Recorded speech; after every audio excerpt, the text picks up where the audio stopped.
E aí, o que eu vou fazer com esse livro, né? Como é que eu vou fazer essa mensagem se expandir para o mundo? Aí eu faço uma pergunta, né? Você está sonhando pequeno ou você está pensando pequeno? E você pode estar pensando assim, mas qual é a diferença entre sonhar pequeno ou pensar pequeno? É que assim, a gente tem que entender que o problema não é o tamanho do seu sonho. Você pode sim sonhar, eu quero impactar só as crianças daquela comunidade, tal, tal e tal. Mas qual é a estratégia que você vai usar para que o seu sonho se torne realidade? É aí que a gente fala, o tamanho do seu sonho é, eu sonho em um dia eu chegar numa feira do livro e as pessoas saberem quem sou eu. Ok, esse é o seu sonho, beleza. Mas e o pensamento, que é a estratégia?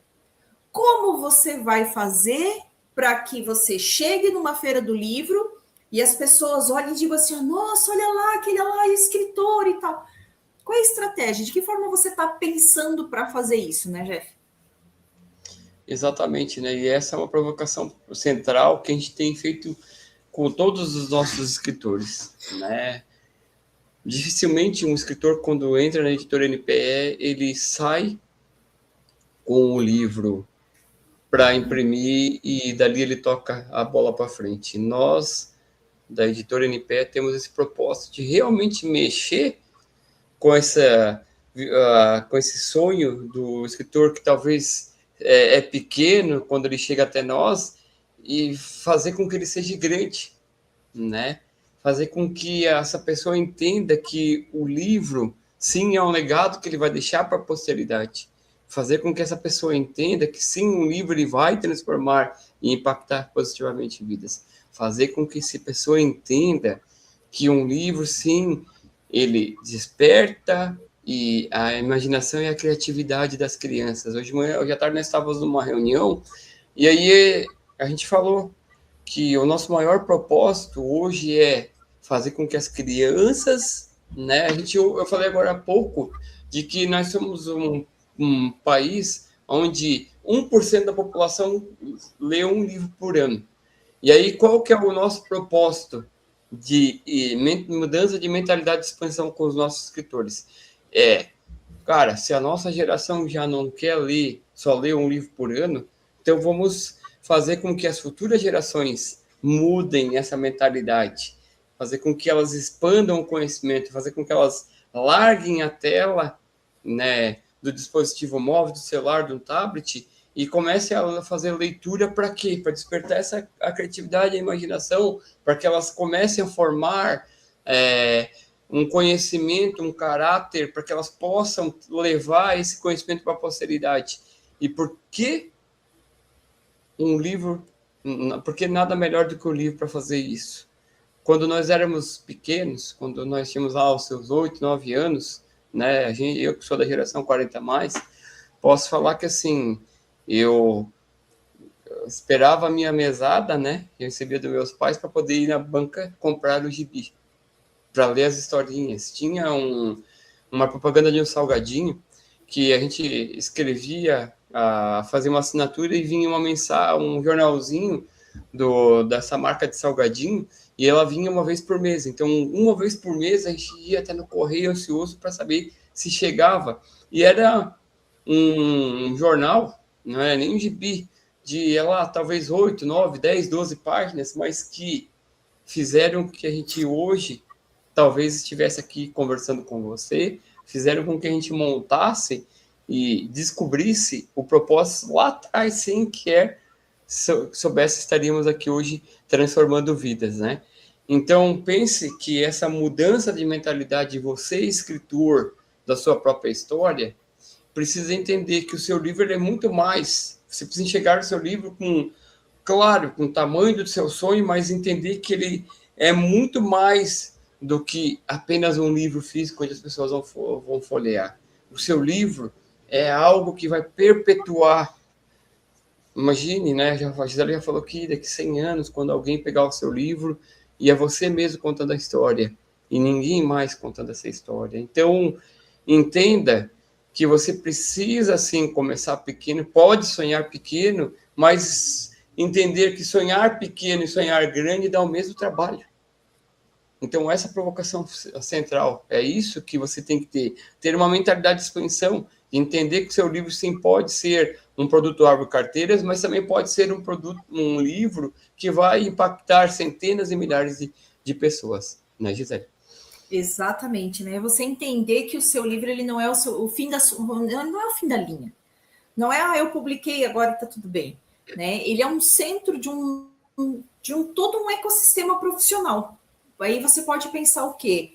Poxa, mas de que forma que ele é o centro de um ecossistema profissional?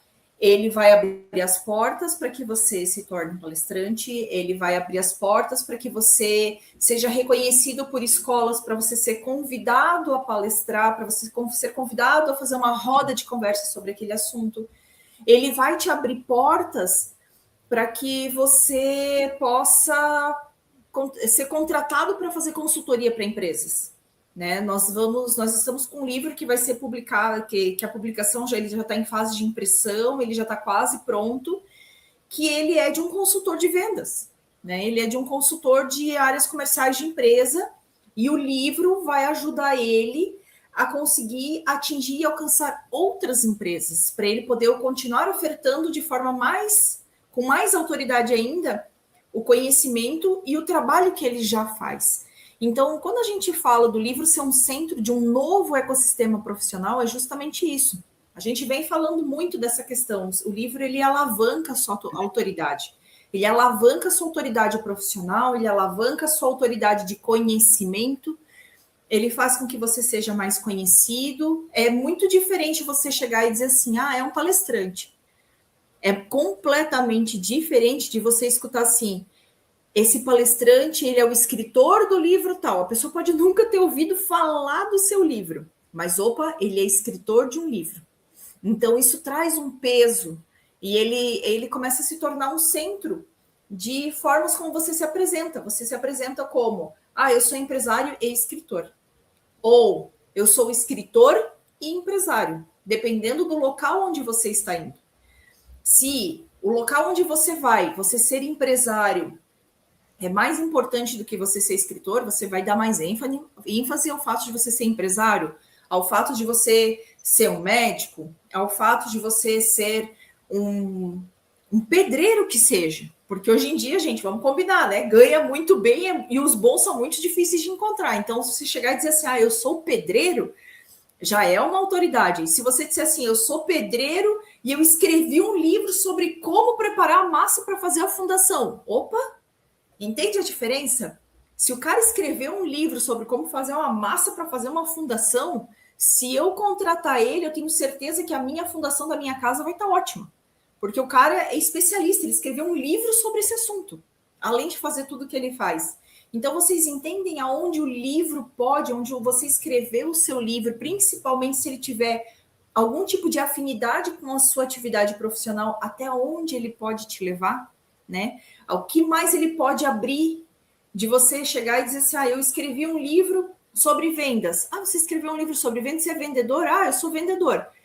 Mas você não pode vir aqui treinar a minha equipe de venda? Ou seja, abre um novo leque de oportunidades para você. Ou, eu escrevo um livro de fantasia. Sobre o quê? Sobre dragão, sobre medieval, cavaleiros e dragões e tal. Que legal, vai ter um evento aqui na minha cidade. Você não quer vir aqui expor os teus livros e conversar com o pessoal porque o pessoal gosta desse tipo de assunto? Abre outras portas. Então, ele se torna realmente um centro de um novo ecossistema porque ele amplia o seu leque de ofertas, né, Jeff? E aí, pegando esse gancho, né, do especialista que você falou, né, pense que, aliado à sua autoridade que você está construindo, né, você falou de um consultor que vai escrever um livro sobre vendas, você falou de um pedreiro que pode estar escrevendo um livro para falar da preparação da massa.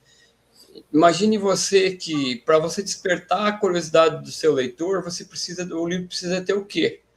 Uma capa que gere um alto impacto, que desperte a curiosidade do teu leitor. Pense você que o seu leitor ele vai estar passando numa loja virtual, numa livraria virtual, digital, e lá vai ter 20, 30 livros que falam sobre vendas. E aí, aonde é que entra a diferenciação? Aonde é que você desperta a curiosidade? Fazendo uma capa de alto impacto, uma capa que conecte e desperte a curiosidade do seu leitor. E aí, para isso, uma editora, ela é importante, um profissional que entende da psicologia das cores, que entende de hierarquia do conteúdo, faz com que essa capa do seu livro comunique com a sua autoridade antes mesmo do leitor abrir o livro. E aí a estética, ela funciona como uma ferramenta de poder. Aliada a todo esse conjunto de você estar criando a sua autoridade, você tem que pensar em investir em uma capa que chame a atenção, que realmente cause impacto no primeiro olhar. Eu costumo dizer que o livro, ele funciona como a capa do livro funciona como um cartão de visita, né?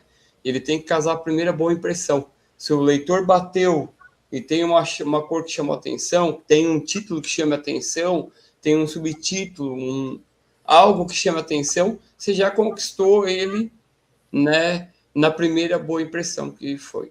Então, entenda que a tua autoridade ela é construída com um trabalho junto com uma editora, com um profissional que entende dessa psicologia e faz essa comunicação, faz esse match entre a sua autoridade e a capa que vai despertar a curiosidade do seu leitor, né, Gisele?